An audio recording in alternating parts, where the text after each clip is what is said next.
महात्मा गांधी की कहानी। महात्मा गांधी, जिनका पूरा नाम मोहनदास करमचंद गांधी था, भारतीय स्वतंत्रता संग्राम के सबसे प्रमुख नेता थे।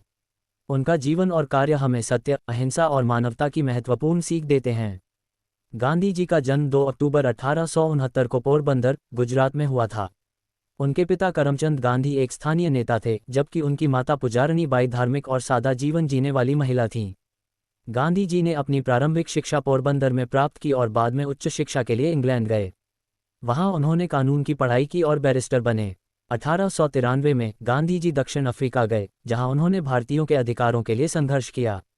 इस दौरान उन्होंने अहिंसा के सिद्धांत को विकसित किया और उसका प्रयोग किया। दक्षिण अफ्रीका में संघर्ष। दक्षिण अफ्रीका में भारतीयों के साथ भेदभाव किया जाता था। गांधी जी ने पहले पहल इस भेदभाव का विरोध किया।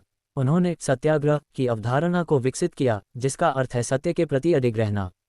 गांधी जी ने अपने साथियों के साथ मिलकर अनेक आंदोलनों का नेतृत्व किया, जैसे कि न्यूली फंडेड एक्ट का विरोध। उनके प्रयासों के फलस्वरूप भारतीयों को कुछ हद तक अधिकार मिले। भारत लौटना और स्वतंत्रता संग्राम। 1901 में गांधी जी भारत लौट आए। 1915 में उन्होंने भारतीय स्वतंत्रता संग्राम में सक्रिय भूमिका निभाना शुरू किया। उन्होंने महात्मा का नाम पाया, जिसका अर्थ है महान आत्मा। गांधी जी ने देशवासियों को एकजुट करने के लिए कई आंदोलनों की शुरुआत की, जैसे कि खिलाफत आंदोलन और नमक सत्याग्रह। 1930 में गांधी जी ने दांडी मार्च का नेतृत्व किया, जिसमें उन्होंने नमक पर लगाए गए ब्रिटिश कर के खिलाफ 240 मील की यात्रा की। इस आंदोलन ने पूरे देश में उथल पुथल मचा दी और लोगों को स्वतंत्रता संग्राम में भाग लेने के लिए प्रेरित किया। अहिंसा का सिद्धांत। गांधी जी का मानना था कि अहिंसा सबसे शक्तिशाली हथियार है। उन्होंने हमेशा अपने अनुयायियों को ये सिखाया कि किसी भी परिस्थिति में हिंसा का सहारा नहीं लेना चाहिए।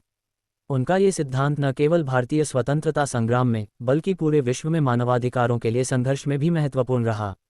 विभाजन और स्वतंत्रता। 1947 में भारत को स्वतंत्रता मिली, लेकिन इस स्वतंत्रता की कीमत विभाजन के रूप में चुकानी पड़ी।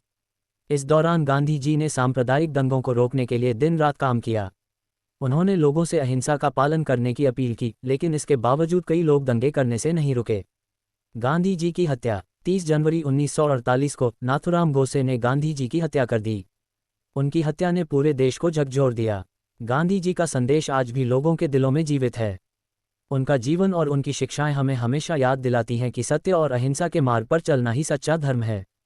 गांधी जी का उत्तराधिकारी। गांधी जी के बाद उनके विचारों को आगे बढ़ाने के लिए कई नेता सामने आए, जैसे कि जवाहरलाल नेहरू, सुभाष चंद्र बोस और अन्य।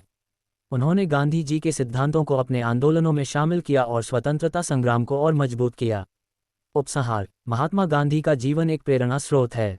उनका विचार, आपको वह परिवर्तन होना चाहिए जो आप दुनिया में देखना चाहते हैं, आज भी हमारे लिए प्रासंगिक है। उनका संदेश हमें ये सिखाता है कि हम सब मिलकर ही एक बेहतर समाज का निर्माण कर सकते हैं।